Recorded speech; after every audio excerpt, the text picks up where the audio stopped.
Hey Waffle Gang, I do hope you're well. My name is Mark and today we're checking out some more relationship stories, maybe mixed with a bit of Am I the Arsehole as well. And if you do love a Reddit story, why not consider hitting that like, subscribe, maybe that notification bell too. And let's crack on with today's first story.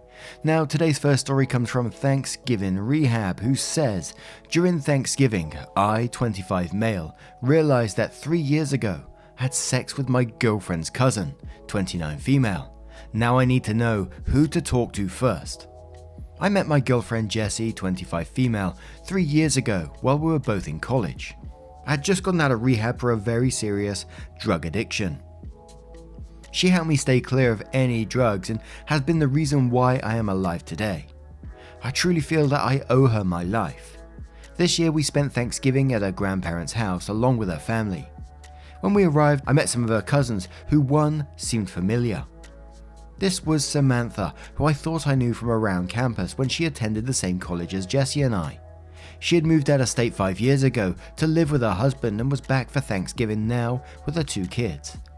After the dinner, all the younger cousins went outside to talk. It was myself, Jessie, Sam, her husband Ricky, and 2 more of their cousins. We all started to talk about music, and the theme of music festivals came up. I talked about a music festival that I had been attending for the past 6 years. Sam and Ricky also went to that festival 4 years ago, and Sam went with her friends the next year. It wasn't until they showed me pictures of when Sam went that I remembered where I knew her from. During the year that Sam went with her friends, I happened to run into her with some friends.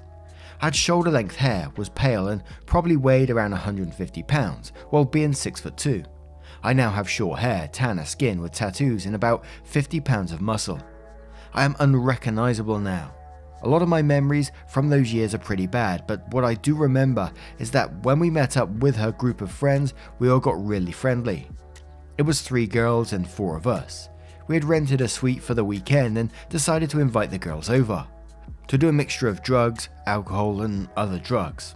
I can't remember who had sex with who, but I think I might have had sex with Sam and another one of my friends joined us, or I joined him. All I know is that myself and another guy had sex with Sam one night and my friends had sex with her the next night. The worst part is that during those days I never wore protection and I'm sure that neither did my friend.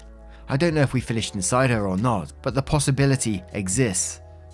Sam and her husband have been married for 5 years and have a 2-year-old and a newborn. I am definitely going to inform Ricky about what happened, but my only concern is what will happen with Jessie. I can't bear the possibility of losing her. She has been what has kept me sober throughout all of these years. She has been the angel on my shoulder that has kept me out of trouble.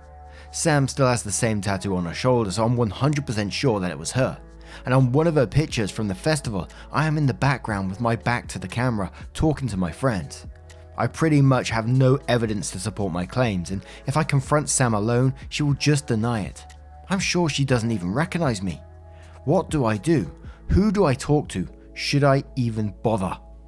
And we do have an update on this post as well, and a relevant comment. The relevant comment has said, I'm not destroying anyone else's marriage. Sam is the one that decided it was okay to get railed by 2 random guys that were intoxicated. I know for sure that myself and another guy had sex with her and the same guy had sex with her the next day. This was all while she was married. I wasn't aware of her being married at the time. And we covered a story a couple of days ago from this video where there was a cheater and someone was questioning their neighbor, they saw them cheating and saying, oh, should I let them know? And my opinion at that time was like, the person always deserves to know if they're being cheated on. However, I think is a bit different if you could potentially put yourself in danger, and it kind of feels like you might in this one. Certainly, shit is going to explode if you let this out instantly. Maybe if you are going to go down this route, you could do it with your girlfriend first and let her know and see what she says. Or maybe it's going to be one of those situations that we've read time and time again where the person confronts them, they laugh and they go, oh, we've got an open relationship. But I just don't think that's going to be the case in this situation for some reason. It doesn't feel like that. But we do have an update to this post, so let's get straight into it. So, although I only got a few responses, I was surprised at the fact that 50% of the commenters said to just keep it a secret. Personally, I kind of have morals, so I decided that I was going to tell Jessie, then tell Rick. I had someone say that times aligned with a chance that the oldest child could be mine, since my friend and I didn't use protection when we had sex with Sam. But genetically, the baby doesn't look like me and my friend is black. During early December, I got in contact with said friend and explained the situation. I asked him about that night. He wasn't able to remember much, but does remember that we didn't use a condom with Sam and that we both finished inside her. I was still thinking on how to approach Jesse about this when later that night Joe called me back telling me that he had some pictures from the festival weekend. There were 2 pics where you could see both Sam and I. One was with me in the suite bathroom wiping blood from my nose and Sam was behind standing near me. The second picture was Sam sitting on the lap of the third guy she slept with on the second day. There were a few more pictures of Sam and her friends. I got everything I had and called Jessie over the next day. I sat her down and told her everything as best as I could remember. She was devastated when I showed her the pictures. She was angry at me but decided that she just needed some time to think. I gave her some time and explained to her that I wanted to be honest as possible with her. I told her that I am forever thankful for her help during my rehab and recovery, that I wanted to tell her about this because I see a future with her and I could not hide something like this from her. I couldn't risk it coming out in the open later when we are more committed.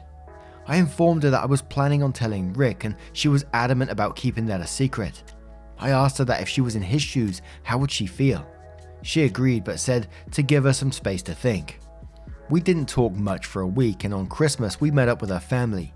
Sam and Rick attended Christmas with Rick's family so they could not attend. Sam and Rick came back for New Year's and that is when I decided to confront them. Jessie and I had a long talk about how I would do this. She wanted to do it anonymously, but I told her that it wouldn't work. I told her that I would invite Rick to a bar on Sunday to watch some football. That Sunday, Rick and I went to a bar and waited until the end of the game to talk about it. I asked him if we could go to my apartment to talk about something serious. He had a weird look on his face but agreed. When we arrived at my place, I told him about my past. I then told him everything about the encounter I had with Sam. I showed him pictures and gave him all the information I had. Rick's face went pale when I told him that both my friend and I finished inside her. I could see his hands shaking. He asked how many people did she sleep with and I told him that as far as I knew, there were only myself and the other 2. I asked him if she was on birth control at the time because if not, there might be a possibility that she might have gotten pregnant that week. He couldn't remember if she was at the time, but a few weeks later, she was pregnant. That is when he said he had enough and just got up and left. 5 minutes later, he texted me asking me for the pictures. I sent them to him and told him that out of respect, I had to tell him and that he needed to know about the health risk that Sam had put him in. Sam and the kids were staying at Jessie's apartment. Jessie told me that when Rick arrived, he just told Sam to pack her things and that they were leaving. Sam didn't want to leave and asked why he was angry, but Rick just said that they would talk when they got home. Sam was not having any of it and demanded to know why. They began to argue and Jessie took the kids into her bedroom. A couple of minutes later, Sam and Rick came into Jessie's bedroom for the kids and they told her that they were leaving. Sam was crying and Rick was very upset. Jessie asked what was happening. Rick told Sam to put their stuff in the car while he explained. Rick went over the whole situation and Jessie corroborated the story I had told her. A few days later, Rick called me to talk about everything. He had been in a rut and moved into an apartment while he set up an appointment with a lawyer. After getting home from the trip, Rick grilled into Sam about everything that happened. She started to confess, but only little by little. She had apparently had another affair a year ago while on a trip with some friends. Rick had sent for a paternity test for his oldest kid, but after a few days, he sent another for his youngest. A week ago, he posted on Facebook that he and Sam were getting a divorce and that he is not the father of the youngest kid. Jessie's grandma really dislikes me now for ruining Sam's marriage since she is an old school Catholic and doesn't believe in divorce. Jessie and I have been working on ourselves and have been going to couples counseling to deal with this. It has been rough over the past 2 months, but I feel good about my actions and I hope Jessie can understand. Then a commenter mentioned about, OP's sexual past and why the girlfriend got angry at OP when, it wasn't his fault, but explained that, they would probably feel angry at the same time as well and seeing the pictures and stuff and it might be all a bit too much. And OP replied saying this is pretty much it. She later apologized for getting angry. It was just a shock to her and she knew what was going to happen when I told Rick. Another commenter asked why Rick was putting his business on Facebook, and Opie replied saying he was getting a bit of shit from some friends when he left Sam and the kids to stay at his own place. It was more to clear up the air. And again, it's one of those situations, I feel extremely bad for Rick for finding this out. Imagine that, finding out one of your children isn't actually yours, although he has brought the child up. It must be absolutely devastating, and I would love to see an update one day on, what if Rick did stay in the child's life that wasn't his, because if he doesn't, and I'm not saying that, he did or didn't, it must be devastating for the child as well. But now I'm going to turn this one to you guys. What do you guys make of this situation? Let me know your thoughts in the comments below, and let's move on to another story. Now, before we do get into the next story, I just want to mention that there is talk about the situation that's in Ukraine. So if you would like to skip the story, please feel free to do so. Timestamps are in the description, although this is probably likely to be the last story of the video. Thank you. And this story comes from Throwaway Conflict. It does have an update and is titled, "My husband says I cheated because I text my ex in Ukraine." I, 32 female, have been married to my husband, 34 male, for 4 years now. We've been together for 7. We have a 1-year-old. I had only one ex and I blocked him even before I met my husband. My ex had moved back to Ukraine. That ended our relationship eventually a decade ago. Now that the war is happening, I've been thinking about him and his safety and wanted to see if he was okay. But I did not, as my husband will not like it. But a couple of weeks back I was so worried and was having nightmares. I unblocked him and my only concern was if he was alive. He was and had posted on his page, and there were funds collected for Ukraine, but it never reached them as people were pocketing the money. I was so sad to hear it, and I responded asking for some authentic ways to send help and resources. He responded that he was happy to hear from me and sent a few links and contacts. That was the end of the conversation. I had essentially sent only one text. The next day, I asked my husband if we could send some money to help Ukrainian people. He frowned and said he'd think about it. This could be because of his aversion to my ex and also because our finances are a bit tough. Then he texted later from work saying we could send and asked to wait to find the best ways. I showed him the links and said these are authentic. He asked how I know and I told him the truth. He immediately stopped replying and came home. He asked me to get out. I showed him the text and said that's all I've spoken. I also told him how I've been feeling about the war, that I tried to speak to him about things but he was dismissive. He said I've cheated on him and asked me to leave or that he will.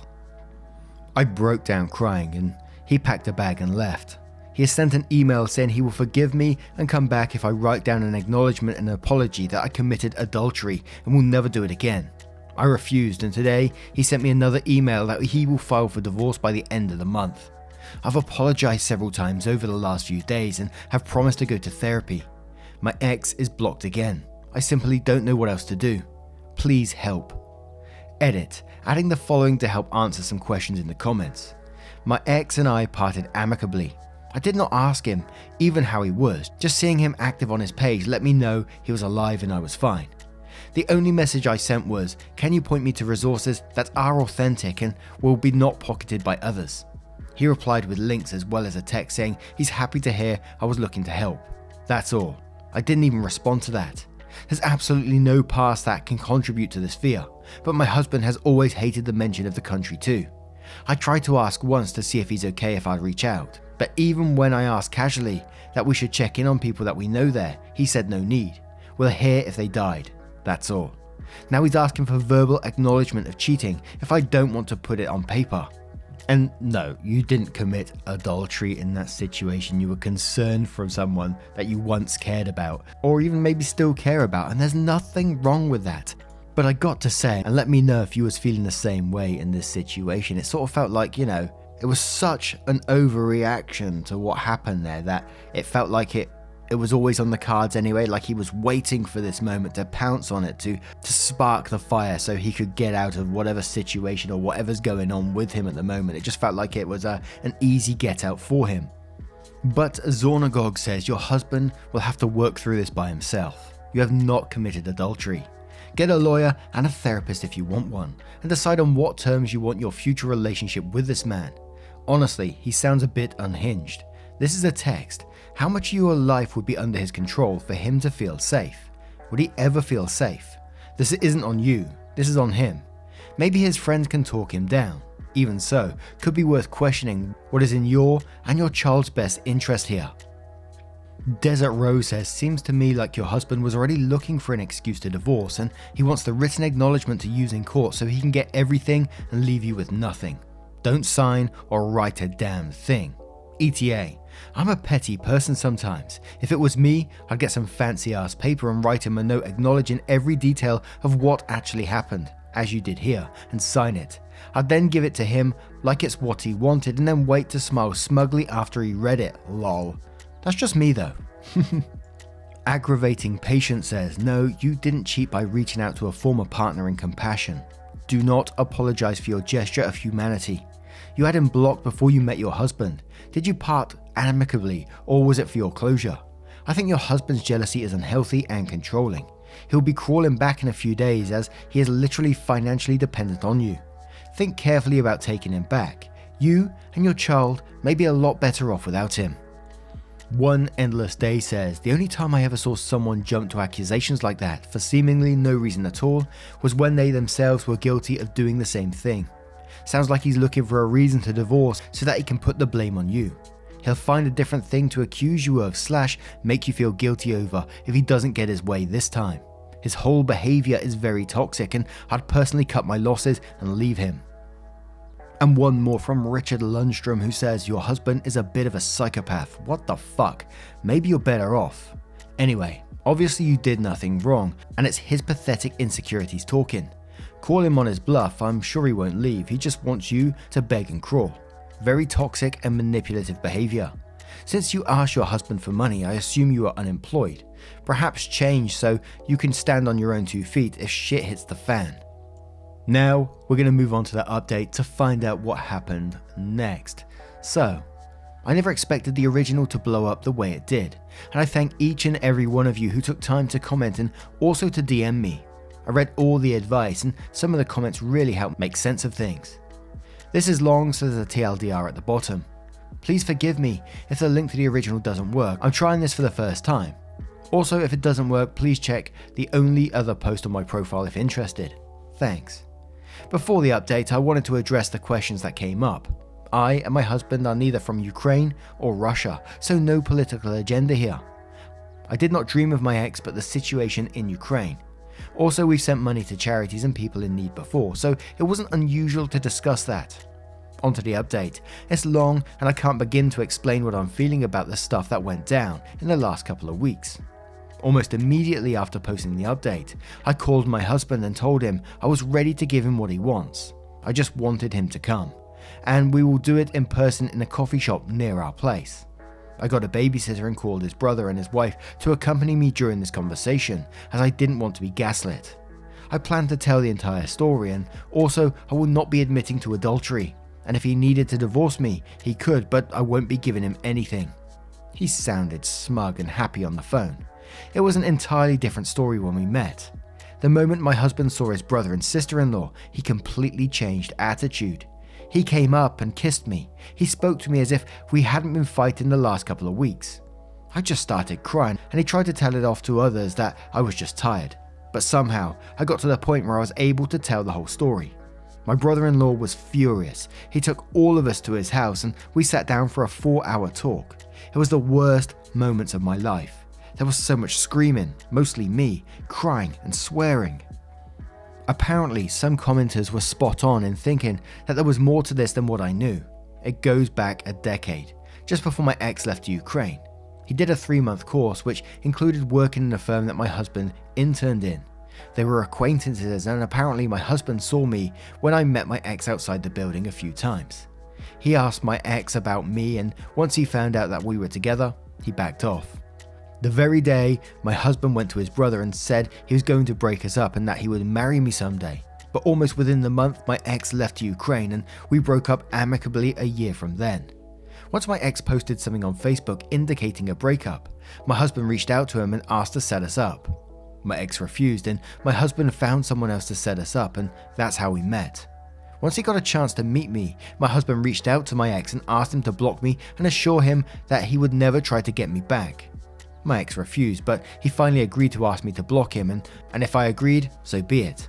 And that's the reason I blocked him. My ex asked me, and he said it would be best for us both. I found it insulting and immediately blocked him, and he stayed blocked. Following which I met my husband, dated, engaged and married. So for the last 8 years, my husband has been manipulating every single situation around me, and for him it's always been a threat that my ex refused to block me or even stop trying to get back at some point. And the reason for the extreme reaction now was because, wait for it, my ex reached out on a WhatsApp group that my husband is a part of, asking for help to accommodate some members of his family. So my husband was paranoid that he would reach me. And he was very weird with me because he was always suspicious that I was secretly in touch with him since the war started. And he knows I break easily and thought by pushing me to write this acknowledgement of adultery, he'd be able to hold it over my head all my life. And I would give him access to control all my communications and he can monitor my every move. Once all this came out, from both my husband and some of his brothers, my husband started crying and asking me to forgive him. He begged for another chance and said he'll get help. I'll forever be grateful to my brother-in-law for what he did. He asked my husband to leave. He and his wife picked up my daughter and some stuff from my house. He set up their guest room and that's where I am staying since. He hasn't let my husband see me since. He apologized for all the things that he knew about, especially stuff before we got married and didn't tell me. My husband has been trying to reach me non-stop. I spoke to my ex to collaborate the story and he apologized for his role. To be honest, I can't accept anyone's apology at this point. I feel so done and I'm applying for divorce tomorrow. I'll be starting therapy next week. Thanks for reading and giving your input, but I really don't even know where to start and process this. I left out a lot of details and to be honest, I still feel like there's so much I don't know. I'm either numb or crying my eyes out all the time. But I appreciate each and everyone who took the time to check up, and sorry the update is long and not what people might have hoped. Damn, and that was some twists and turns that I definitely wasn't expecting that story, and it just sort of left me with my mouth hanging at the end there. But what about you guys? What do you guys make of this story? What would you suggest to OP in this situation? I can't ever see them getting back together. I certainly wouldn't advise it anyway, but what do you guys make of this one? Let me know your thoughts in the comments below. As always, a huge thank you from the bottom of my heart for getting involved in today's stories. Your love, support and time, your pictures on Twitter at Mark Narrations. Come get involved. Show me what you're up to while you're listening. Absolutely love it. And just a huge thank you once again. And I will see you in the next one. Take care, guys. Much love. Wake up, get up, stretch my legs, eat some breakfast, milk and eggs, brush my teeth up, wash my face, throw my clothes on, start my day. Wake up, I can smell the smoke from the bacon. Let's go, see the sun shining from the windows. Okay, I know that today